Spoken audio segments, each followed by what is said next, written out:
Hello everyone, welcome back to my channel. In today's video, I'm going to explain how to retrieve the SharePoint list data into Power Apps application using a Power Automate flow.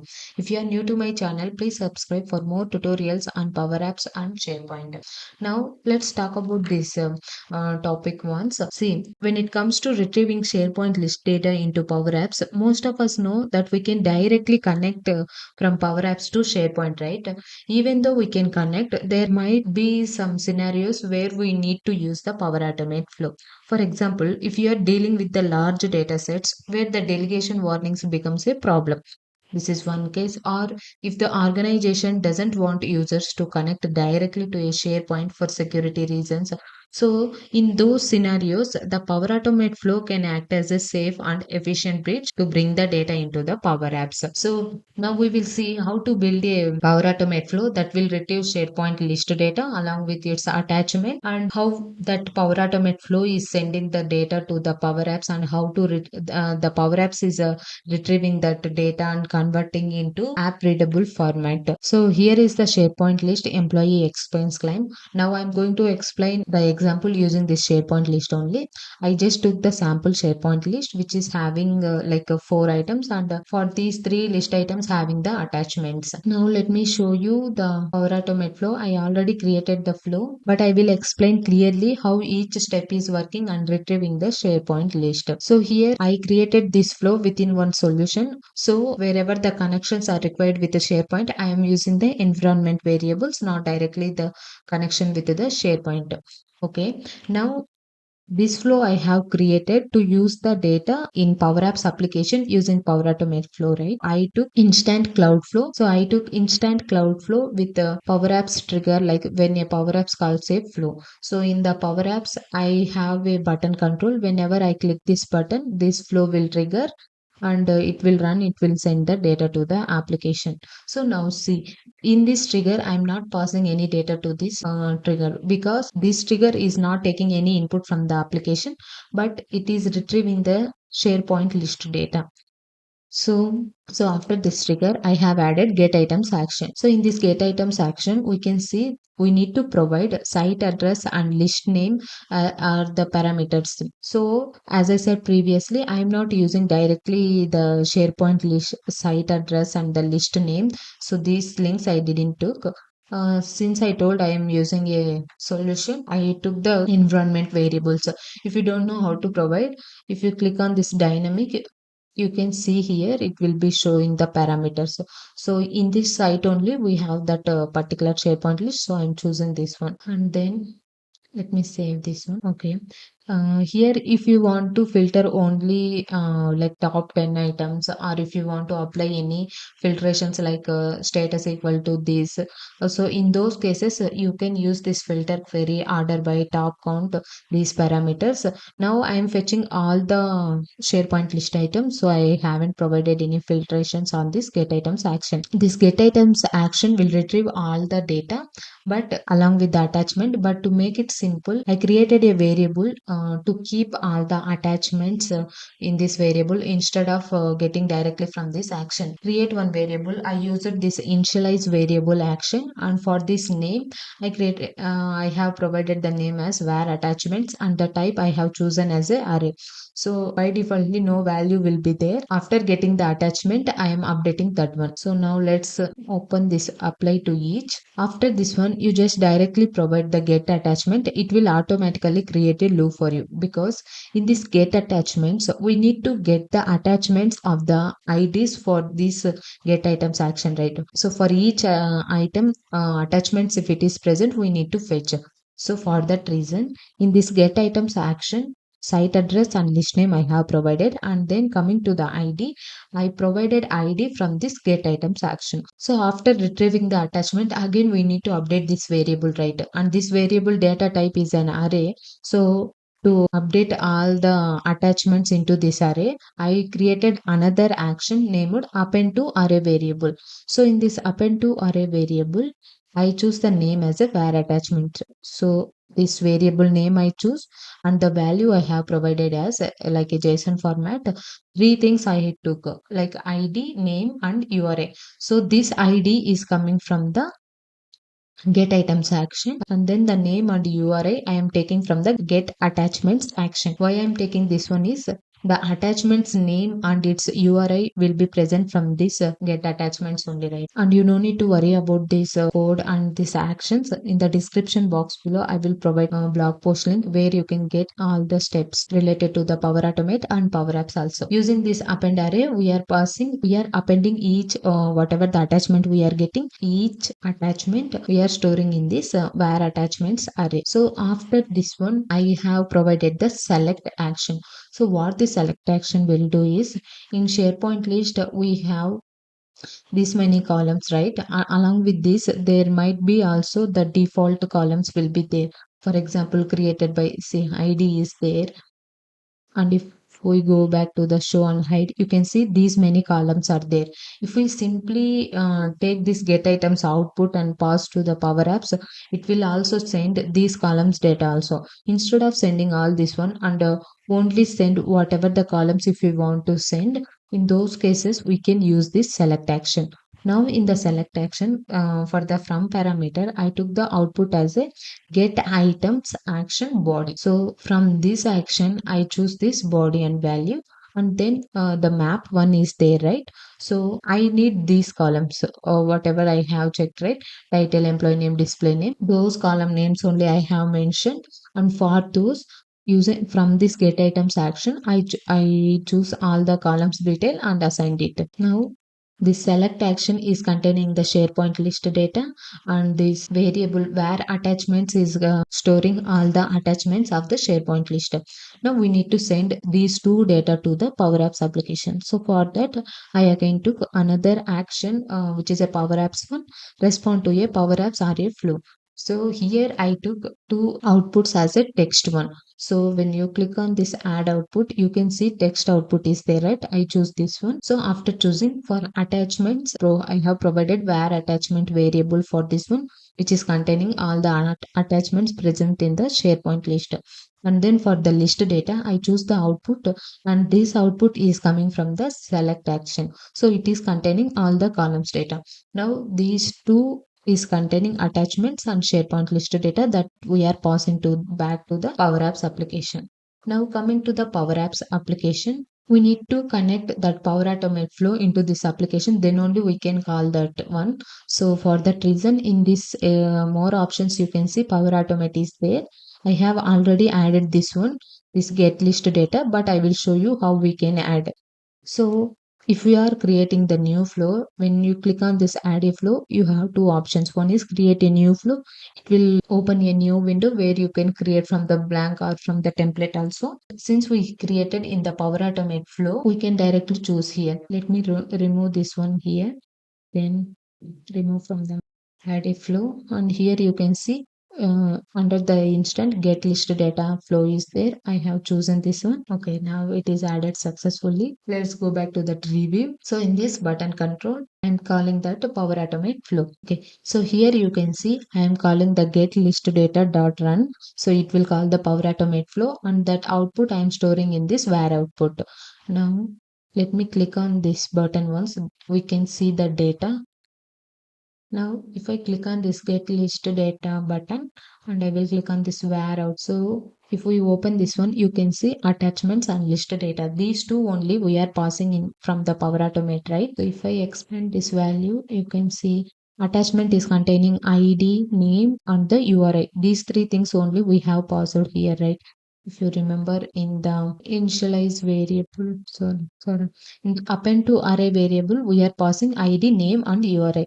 Those three things we are getting here. So those three parameters we are getting here. So this is not only for one attachment, this will be a very big one. And then coming to the list data, you can see fields like the title, employee name, department, and expense amount, expense date, expense category. Again, this is like a JSON format or the array of objects. So in those format data is coming. Now we need to parse this JSON and store into one collection, and that collection we can use on the galleries data source, and anywhere in the form if we want to use, we can use it.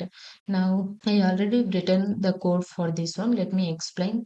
how it is working. So here I created one collection named collect list data. So here what I'm doing, I'm using the parse JSON, and for that parse JSON I'm providing this var output. Or you can directly, if you have not created any variable for this one, you can directly provide this get list data run over here. This parse JSON function, what will do, it will take a text which is in a JSON format, and it will take that one and it will convert into a dynamic value. If it is one value, then we can directly get value dot title. Since it is containing the list data is multiple things are there, right? Let me show you how it will be looking like. One second, let me save this one and I will come back. Okay, the recent one we will see. This is 3 minutes ago. So when I click on this one, so for the select action, if I open the store outputs, you can see it is coming in a JSON format. And here, this is one array. Within this array, we have an each object, and each object is having title, employee name, department, IT. So for each item, four items we have in SharePoint list, right? For four items, four objects are there. If we have only one object, then we can simply call this one as value dot title and value dot employee name, like that. But we have multiple, like four items are there, right, within an array. In those cases, we need to convert that parse JSON into table format. So I created a table, and in the table, again for the table we need to provide the column names, and for the column names we need to pass the values. For the dynamic value, so in this official document, you can see we can use this dynamic value, so with this parse JSON function. So how we can use this is, if we have a dynamic value, then text of dynamic value, value of dynamic value, like based on the data type, we need to provide these functions.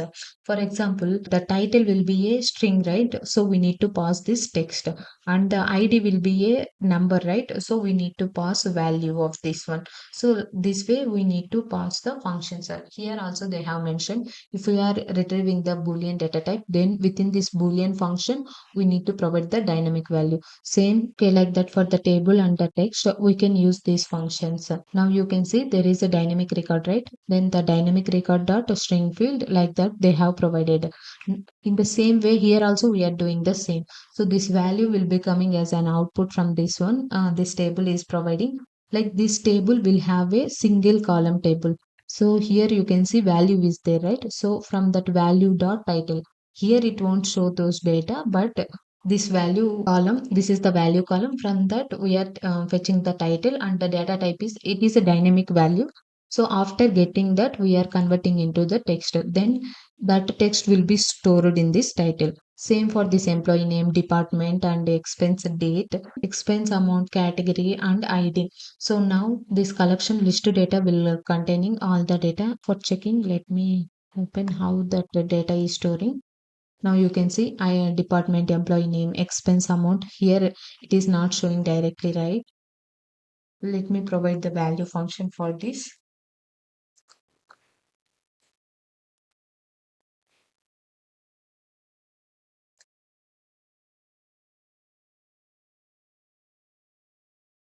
Now, if I click on this one, you can see the expense data. So, if we are not passing the data type over here, like for the string data text and for the number value, then we cannot see, and the dynamic values won't be here. Example, this parse JSON or the table one is there, right? You can see undefined user value text functions established type, right? Which is not understandable. But once I converted this one into the proper data types, and when I click on this collection data, I can able to see the proper information from the dynamic values. This way, in Power Apps we can get the Power Automate data as a JSON, and using this parse JSON function we can convert that output into dynamic values, and with the proper data types functions we can fetch the correct information from the dynamic values. So till now we have seen fetching the list data, right? But we haven't seen the getting attachments. So for that attachments, here I have created another collection named collection attachments. So here also I am using for all because whenever we are using the table, we need to iterate over each one and create one table for this one, right? So within this table function, again, as we have done in the previously parsed JSON, here also I am doing the same. From the var output, I am taking the attachments. Now this attachments is again returning three things. One is ID, name, and absolute URI, right? So for that one, first I created ID, and ID is a number, right? So that's why within the first we are taking it as a text of value dot id, so it will return the id in a text format, and that we converted into the number. And then URI, so since the URL is always a string, I am only taking the text function. Within the text function, value dot URI. See, whenever we are converting this one into a table, here also this table will contain single column table only, that is value. So from that value is nothing but a dynamic value containing, so from that we are fetching value dot URI and value dot name. With the dot notation only we can get the data. And I have assigned all those data into this ID URI name format. And now this collection attachment is containing that one. So here only you can able to see for 19 of item I have two attachments, and those attachments URI also I get. And same for 20 item ID, I have two attachments. This thing for 21 item, two attachments, and this is the name, and these are the absolute URL links. So once we get, now we have both all the SharePoint list items attachments along with this list data, right? So what I have done here, if we want to display that attachments on particular list item only, we have two options. We can use the filter function. So for this, I took one gallery. In this gallery, I have provided the collection list data, which is containing SharePoint list items. And let me click on this one. If I click on this one, there is a, I added one normal form function here in the screen. I just added one form. This form is containing all the data which are present in this gallery selected item. Now for this attachment, you can see I have provided one filter function on its items property. So here I taken the collection attachment, which is containing all the attachments present in the SharePoint list. And these collection attachments also have this ID field, right? So this ID I am comparing with the var record dot id. Now where this var record is coming is in the gallery one, in the screen to gallery is there, right? So in this arrow function, I created one variable named var record, and for that record I added this item. So this entire record details will be present in this one. So this var record only will containing the IDs. Here you can see title, it is containing one this particular record details, title, ID, all the columns detail it is containing, right? So that var record dot id I have fetched here for comparison purpose. Now whenever that record ID is 19 and this record from this collection with 19, we have two attachments. So that's why it is returning two attachments. This way we can filter out. Let me go back to this screen, and if I choose the another one, now again this item ID will be the 20, and based on the 20 we have two things. And if I go to the last one, for this last item we don't have any attachments, as in the SharePoint list also you can see for the last one I didn't add any attachments, so that's why no attachments is showing over here. I hope you understand how to retrieve SharePoint list data into the Power Apps application using a Power Automate flow. I also explained how to send that data to Power Apps and how the Power Apps is retrieving that data and converting into Power Apps readable format. Thank you for watching this video, and don't forget to subscribe our channel.